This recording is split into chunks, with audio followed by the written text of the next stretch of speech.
So what is Quidditch? It's our sport. Wizard sport. It's like football in Muggle world.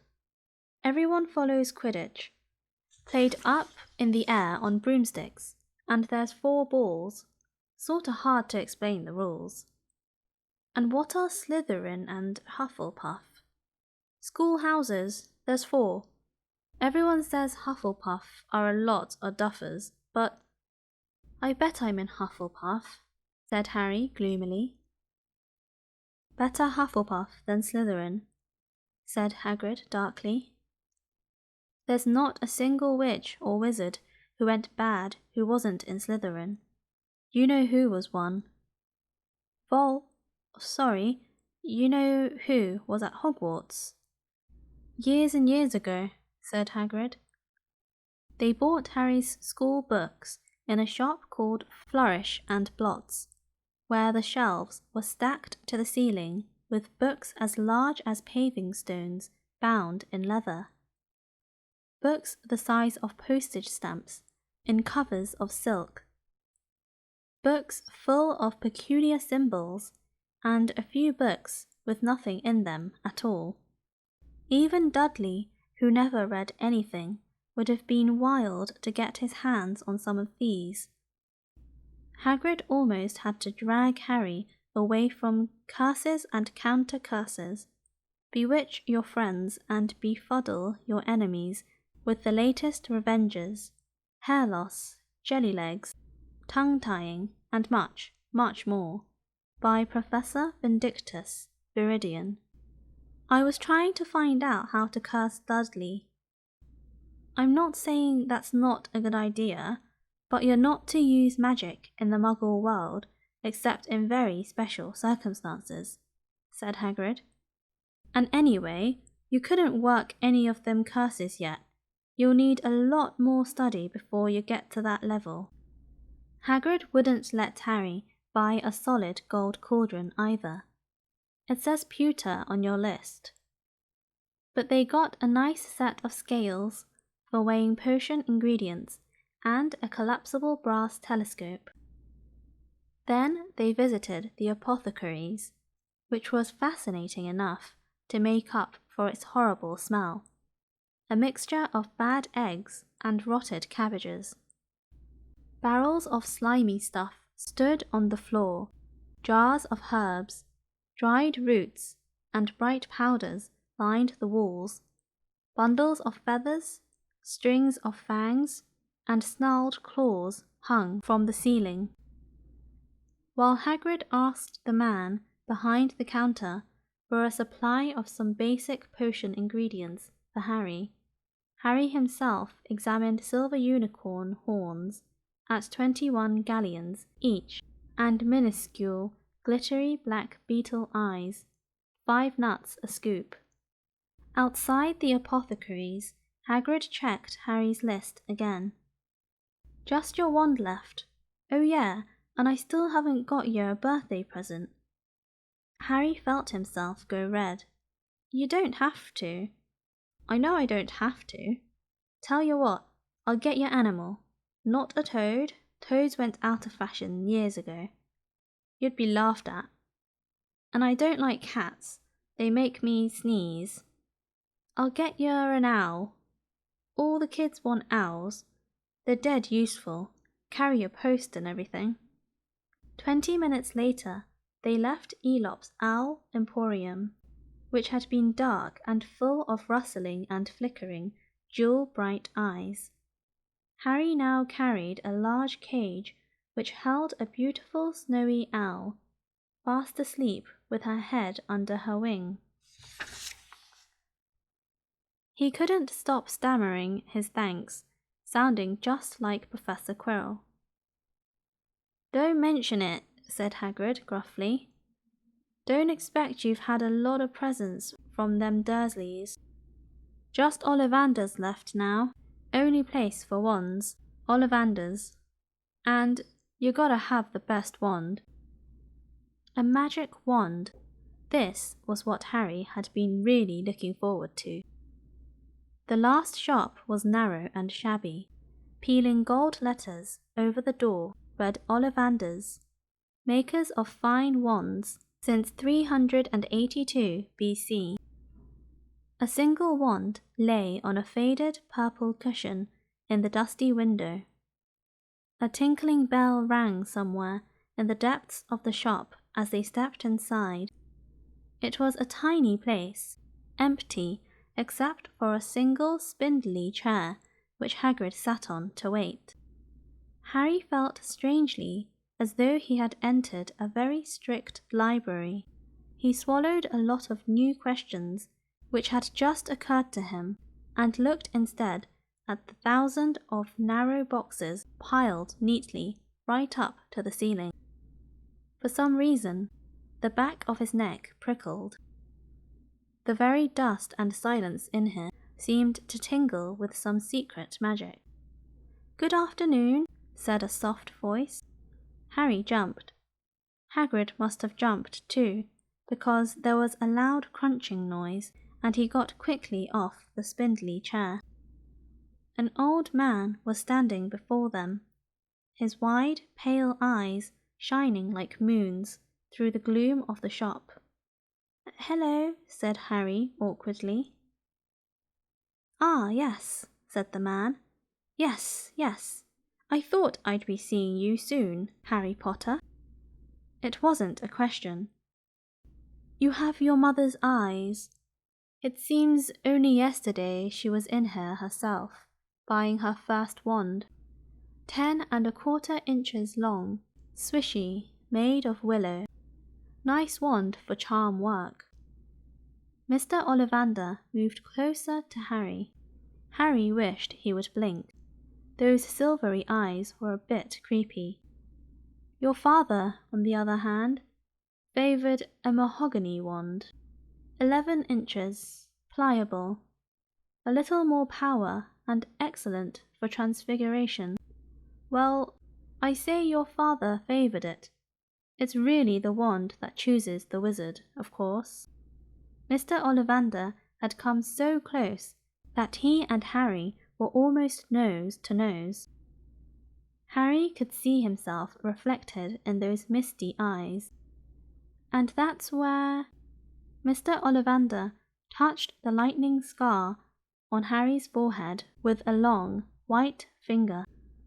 "I'm sorry to say I sold the wand that did it," he said softly. 13½ inches.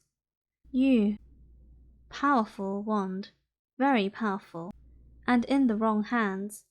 Well, if I'd known what that wand was going out into the world to do." He shook his head, and then, to Harry's relief, spotted Hagrid. "Rubeus! Rubeus Hagrid! How nice to see you again. Oak, 16 inches. Rather bendy, wasn't it?" "It was, sir, yes," said Hagrid. "Good wand, that one. But I suppose they snapped it in half when you got expelled?" said Mr. Ollivander, suddenly stern.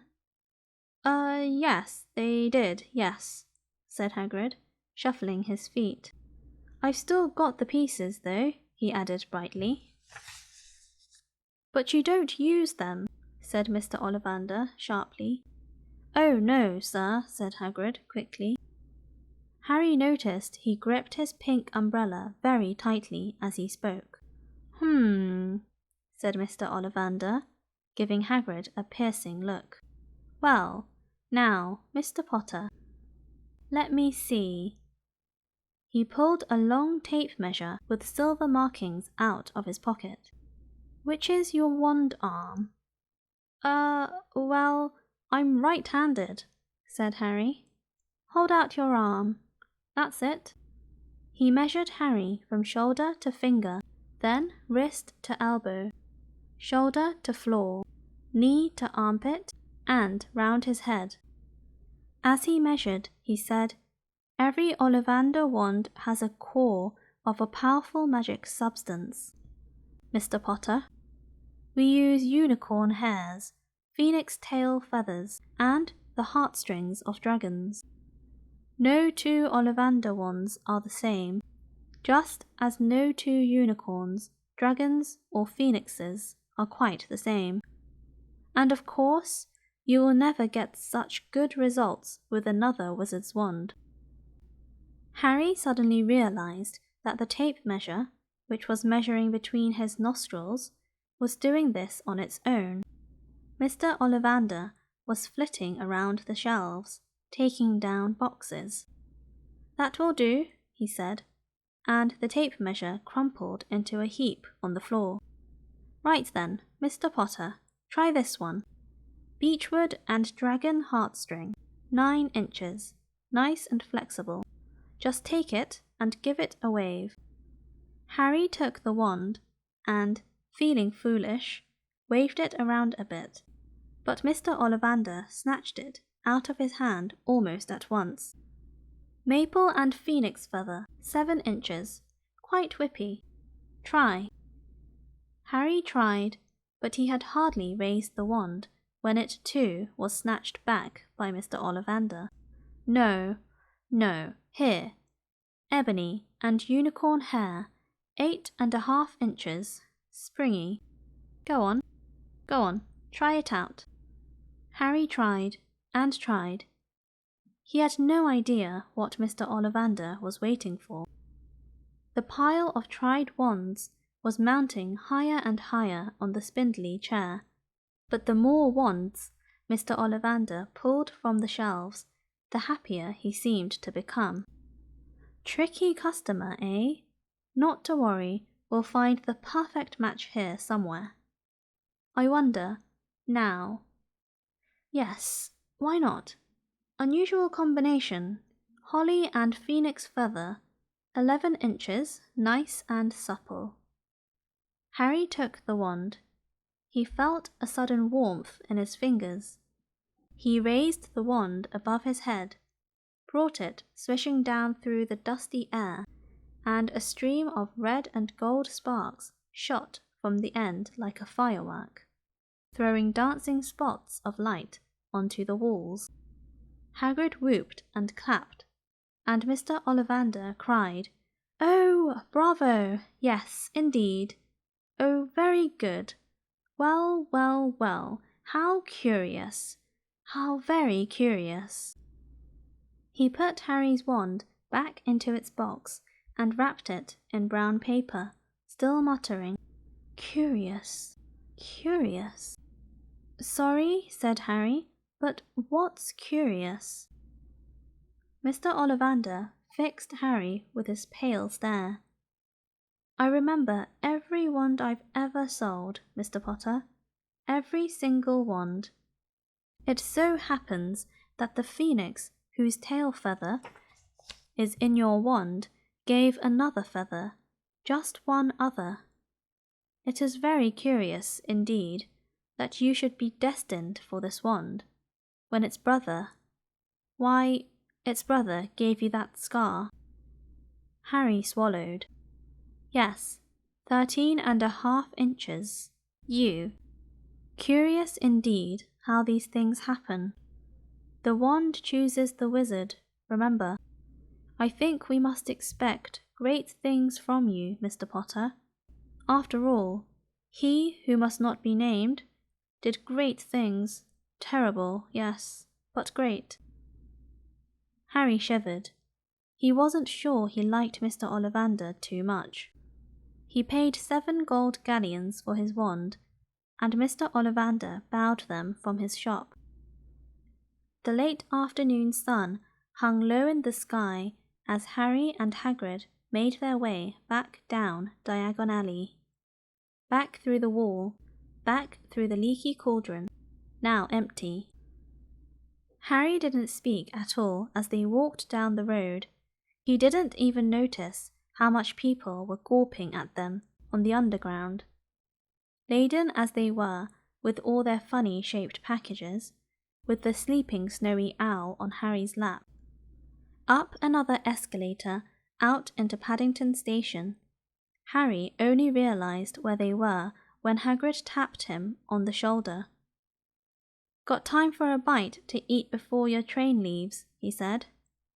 He bought Harry a hamburger, and they sat down on plastic seats to eat them.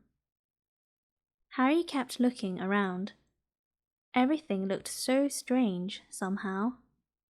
"You all right, Harry? You're very quiet," said Hagrid. Harry wasn't sure he could explain. He'd just had the best birthday of his life, and yet he chewed his hamburger trying to find the words. "Everyone thinks I'm special," he said at last.